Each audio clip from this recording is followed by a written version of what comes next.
Welcome back to another episode of Mechannibal Garage.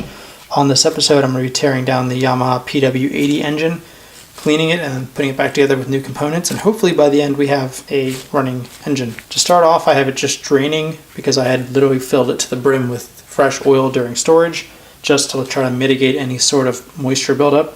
So first it's going to drain, and then I'll just start taking it apart and cleaning it as I go. I want to start building it back up using, new gaskets and whatnot. So yeah, let's get started. All right, to start off, I'm just going to pull off this side cover and then clean everything, and then while it's drying, I'll work on either replacing the stator and trans seal or do the top end.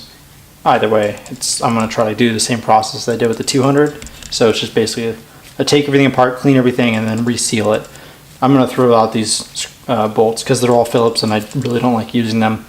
So I just prefer to replace the hardware and make it easy on myself.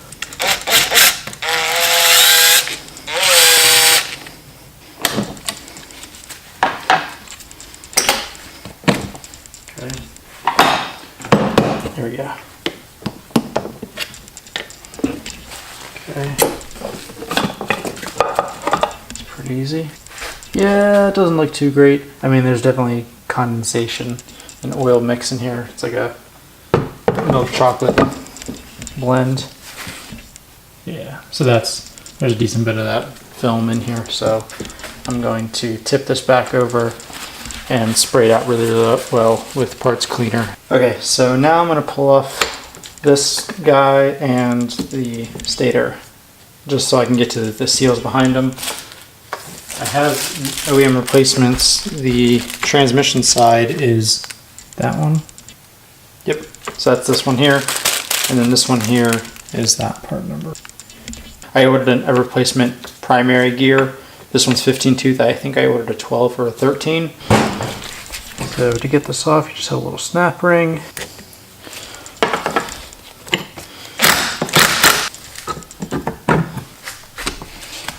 I did find, so again, since the last time I messed with this, I found replacement machine screws, which are these tapered head ones.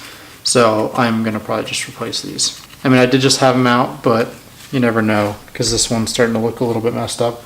And I don't want to end up where I was again, where I had to drill out the heads just to get the stator plate off. So I'd rather just spend a little extra money and get replacement hardware while I'm at it. There we go. That looks like junk.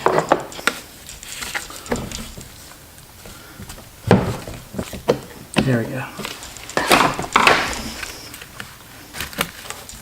Oh wow. I mean, besides the fact that I mangled it, there's a decent bit of rust in there. Alright, so now that everything's fairly clean, or as clean as I'm bothered to get it, I'm just going to do a final wipe out of these, put a little motor oil on the seals, and then just tap them in. Okay. And then just to tap them in, you usually just use a large socket. In this case, it's like a 30 millimeter. Same with the other one. This one has an inside and outside on it, like stamped on it. So it says this is the outside.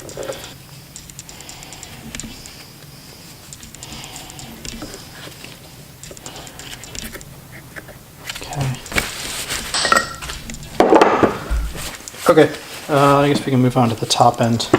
I also ended up deciding that I'm not going to use the cheap Chinese piston that came with the replacement head. So this is the cheap Chinese one, and it looks okay, but I got a real one, and this is also to factory bore, same with the head. So this will actually work unlike the other one, the 200cc. The real one seems to be a little bit rougher of a cast, like it's not as polished as this one. But all in all, it seems fine. They have the little, I'm going to put the rings on real quick, but they have the little, so you can see like each ring has this little peg here, and that's where the ring gap goes. So for now, I'm just going to put the pin in, or the bearing in, and then put one of the clips in on one side first, then just put it together and it should be good. Alright, so to start, I'm going to put just one of these retaining pins or clips in. These things are pretty notorious for being difficult to get in. So once you have it locked in place, you should be able to spin it in its groove. Just doing a light coating to make sure everything goes together smoothly, and then when we go to start this up initially, there's just a little bit of lubrication there before the two-stroke oil gets in there. Okay, so let me find out which of these is the top ring and which of these is the bottom ring. So normally there's some sort of marking on the ring itself or on some other part to tell you which one's the top one and also which direction they go. I think in this case, the only real marking is just as to which is the top and bottom. Let me see if I can get this thing to focus. Okay, so we got this pin here, and this ring has like the female end of it. I don't know if you can see that. So in this case, they seem to be the same ring, like they're physically identical. It's just going to be a matter of putting them both on. One gap is going to be here, and one gap is going to be 90 degrees off of that. So just start by getting one side on, and then work the other around. I mean, this Chinese one looks okay, but I have no idea if it's going to be any good. But I do have a backup. So if this one has issue, or if this thing detonates prematurely or something, I have a backup spare. Yeah, just a matter of lining everything up, putting the wrist pin through.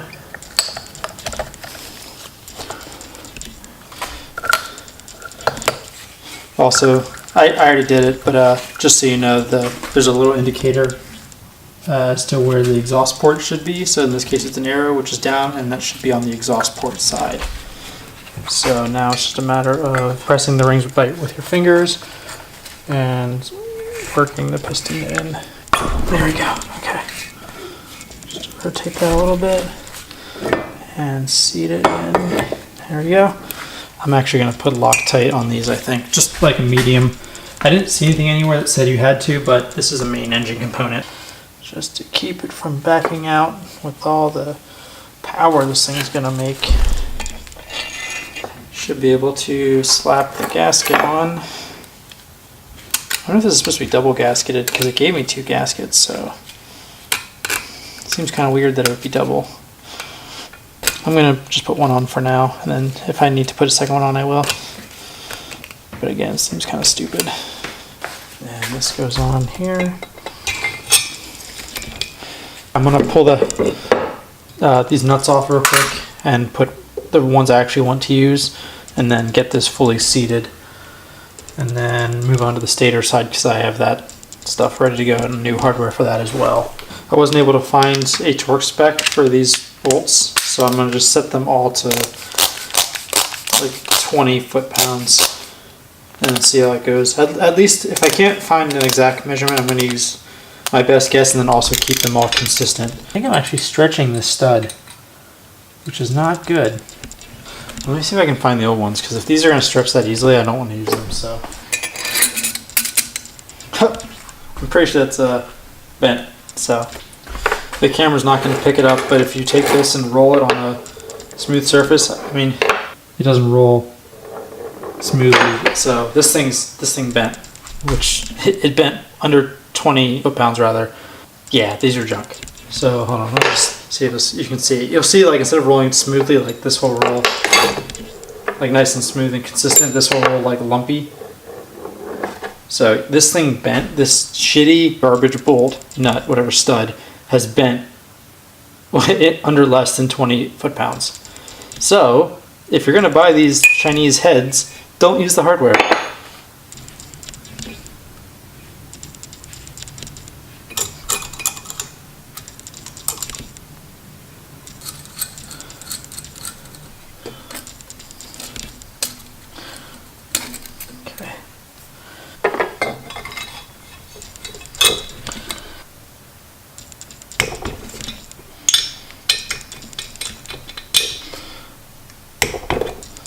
In case you're wondering, these bolts, the thread of them is M5 by 0.7.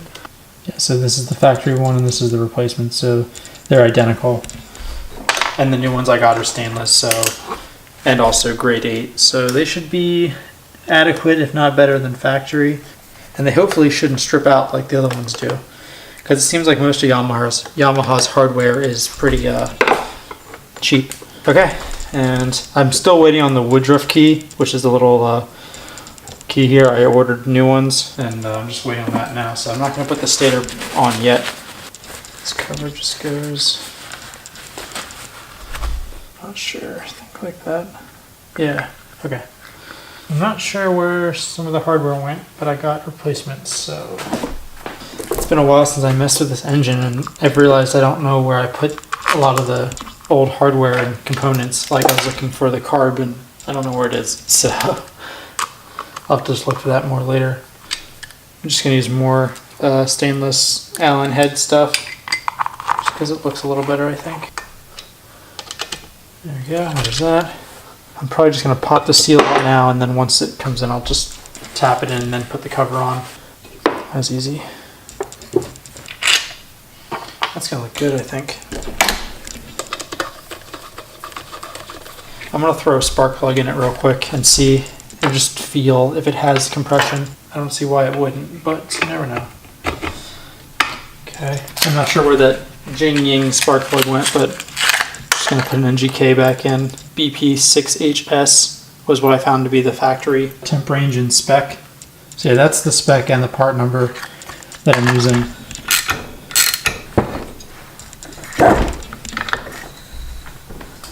But yeah, it's definitely got compression, so we're good. Just gonna tap in this Kickstarter seal, and the part number for that is, there we go, there's that. There we go. Okay, and then I'm just gonna clean up this surface on the crankcase and the cover, and then put the seal on, the new gasket that is, and then just tighten it down. The main gasket for this side cover is that part number. Just gonna put it on the cover side because that's where the dowels are, so that'll make, like, guarantee everything's gonna be lined up. Everything else looks good in here, so let's go ahead and put it on. So then put all these in, tighten them progressively in a circular pattern, and this will be done.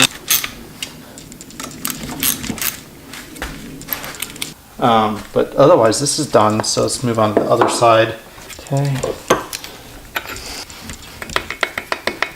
Okay.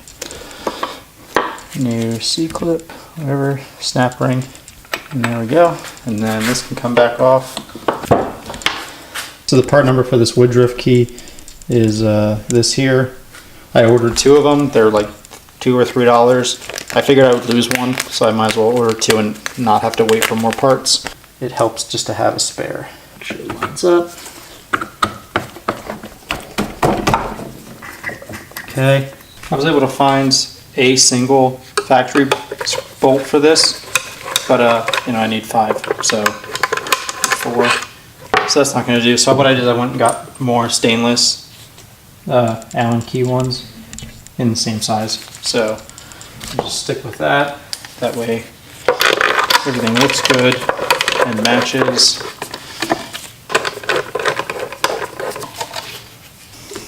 Okay, that's this engine done. So, I mean, I know it's going to run. It's got compression. It doesn't leak.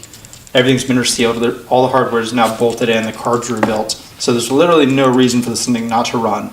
It's just going to be a matter of throwing this engine into the frame, making or modifying a wiring harness, and then that's all we need to make it run. So I'd like to do that by the next video. I decided I'm going to order a aftermarket wiring harness. So all I'm going to use as that harness is the CDI and the wiring, and then I'm just going to modify it to make it work. This engine's, I'm going to do it off camera since it's boring, but I'm going to mount this on the frame. I'm going to order a wiring harness, and I'd like to order wheels and tires, and that should be the next episode. So hopefully, as long as everything goes well, this will be running on the frame during the next video. I don't know how soon that'll be done. Hopefully soon. But yeah, other than that, just stay tuned, and thanks for watching.